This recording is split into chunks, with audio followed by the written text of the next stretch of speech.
محترم ناظرین کرام، السلام علیکم۔ ناظرین، فرعون کون تھا؟ فرعون کا مطلب کیا ہے؟ مشاطہ کون تھی؟ اس کے ساتھ فرعون نے کیا کیا ظلم کیے؟ یہی ہماری آج کی ویڈیو کا موضوع ہوگا۔ ناظرین، فرعون کا لفظ سنتے ہی لوگوں کے ذہن میں یہی آتا ہے کہ وہ بادشاہ تھا، بہت ظالم اور جابر تھا اور لوگوں پر بے پناہ ظلم کرتا تھا۔ لیکن فرعون مصر میں رہنے والے ہر بادشاہ کو کہا جاتا تھا، یعنی ہم اردو میں اگر بادشاہ کا لفظ استعمال کرتے ہیں تو وہ اپنی زبان میں بادشاہ کو فرعون کہتے تھے۔ مصر کی تاریخ میں جتنے بھی بادشاہ گزرے وہ سب بیش بہا ہیرے جواہرات اور قیمتی پتھروں کے مالک تھے۔ کوئی انہیں ذرا سی بھی تکلیف پہنچائے یا ان کی شان میں گستاخی کرتا تو وہ اسے مار دیتے تھے۔ ایسے ہی ایک فرعون کی کہانی تاریخ میں بہت مشہور ہے، جس نے اپنی بیٹی کے بال بنانے والی عورت کو 4 بچوں کے ساتھ گرم تیل میں ڈال دیا تھا۔ ناظرین، آج سے کئی ہزار سال پہلے مصر کا ایک بادشاہ تھا جو خدائی کا دعویٰ کیا کرتا تھا۔ فرعون نہایت ہی بدکار اور ظالم شخص تھا۔ اس زمانے میں اللہ تعالیٰ نے حضرت موسیٰ علیہ السلام کو پیدا فرمایا۔ حضرت موسیٰ علیہ السلام نے بنی اسرائیل قوم کو اسلام کی طرف دعوت دی اور انہیں جھوٹے خدا سے باز آنے کو کہا۔ فرعون کے محل میں ایک عورت تھی جس نے حضرت موسیٰ علیہ السلام کے دین کو قبول کر لیا تھا۔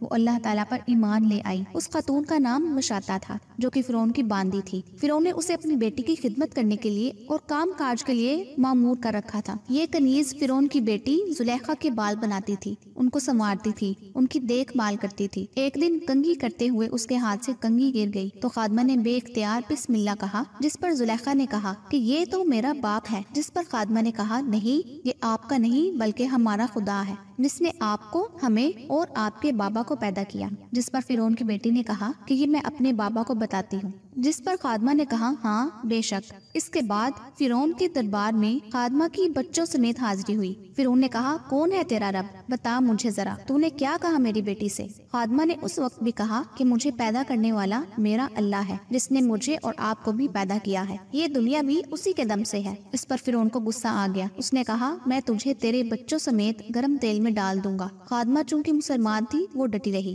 اس نے کہا بے شک، لیکن میرا خدا میرا اللہ ہی ہے۔ یہ سننے کے بعد فرعون نے اپنے محل کے باہر ایک جگہ پر کھلے عام تیل کی بڑی کڑاہی رکھوائی جس میں تقریباً 80 کلو تیل خوب گرم آگ پر پکوایا تاکہ خوب کھول جائے۔ جب تیل اچھی طرح گرم ہو گیا تو عورت کے سب سے بڑے بیٹے کو اس میں ڈالا، پھر دوسرے اور تیسرے۔ اس عورت کا چوتھا بیٹا دودھ پیتا بچہ تھا جو اس وقت ماں کی گود میں سینے سے لگا ہوا تھا۔ فرعون کے دوسرے خادموں نے بچے سے ماں کو چھینا تو تاریخ بتاتی ہے کہ بچہ قدرتی بول پڑا، ماں تو پریشان نہ ہو، ہم حق پر ہیں، ہمیں کچھ نہیں ہوگا۔ ماں اور درباری خوب حیران ہوئے، لیکن ماں کو قدرتی طور پر یہ اطمینان ہو گیا کہ اللہ کبھی مجھے اکیلا نہیں چھوڑے گا۔ جب چوتھے بیٹے کو بھی آگ میں ڈال دیا گیا تو فرعون نے خادمہ سے کہا ابھی بھی تیرے پاس وقت ہے، بتا کیا کہتی ہے، کون خدا ہے؟ پھر بھی اس نے کہا کہ اللہ ہی ہے، لیکن ساتھ ہی خادمہ نے کہا میری ایک آخری خواہش ہے، مجھے لگتا تو نہیں ہے کہ تم میری بات مانو گے۔ فرعون نے کہا تیرا واقعہ پورا مصر یاد کرے گا، بتا کیا چاہتی ہے؟ اس نے کہا میں اپنے بچوں سے جدا نہیں ہونا چاہتی ہوں، مرنے کے بعد بھی اپنے بچوں کے ساتھ زندہ رہنا چاہتی ہوں۔ تو مجھے مارنے کے بعد وہاں سامنے ہی میرے بچوں کے ساتھ مجھے دفنا دینا اور میری قبر تیار کر دینا تاکہ میرے بچے مجھ سے بچھڑ نہ جائیں۔ فرعون نے بالکل ایسا ہی کیا، پہلے اس کو تیل میں ڈالا،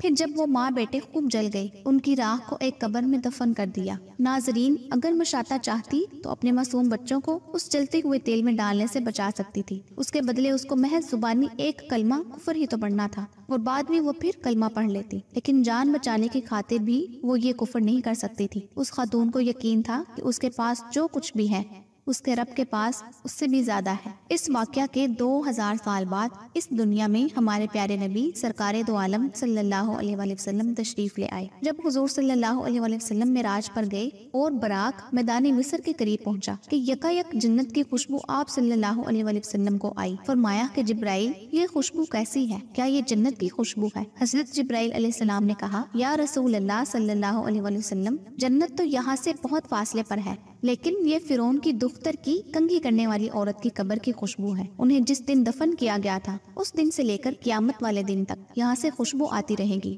بے شک ہم خوش قسمت ہیں کہ ہمیں بہت آسانی سے یہ دین اور اسلام مل گیا۔ اس دین کو پانے کے لیے لوگوں نے اپنی جان اور اپنے بچوں کی جانوں کے نذرانے تک پیش کر دیے، اور جو لوگ اللہ کے پیاروں پر ظلم کرتے ہیں اللہ ان کا بدلہ خوب لیتا ہے۔ وہ فرعون جس نے اس خاتون اور اس کے بچوں کو جلتے ہوئے تیل میں جلایا تھا، وہ مرنے کے بعد بھی سزا بھگت رہا ہے۔ اللہ تبارک و تعالیٰ نے اس کی لاش کو آج بھی عذاب میں مبتلا کر رکھا ہے۔ اس کی لاش آج بھی دنیا میں موجود ہے، جس کے عذاب کو دیکھ کر لوگ توبہ توبہ کریں اور عبرتناک عذاب سے ڈریں۔ بے شک اللہ تبارک و تعالیٰ اپنے پیاروں پر کیے ہوئے ظلم کا بدلہ خود بخوبی لیتا ہے۔ اس امید کے ساتھ اپنی ویڈیو کا اختتام کرتی ہوں کہ میری یہ ویڈیو آپ کو بہت پسند آئی ہوگی۔ اگر ویڈیو پسند آئی ہے تو اپنے دوستوں کے ساتھ بھی ضرور شیئر کیجیے گا۔ انشاءاللہ بہت جلد ایسی ہی معلوماتی ویڈیو کے ساتھ حاضر خدمت ہوں گی۔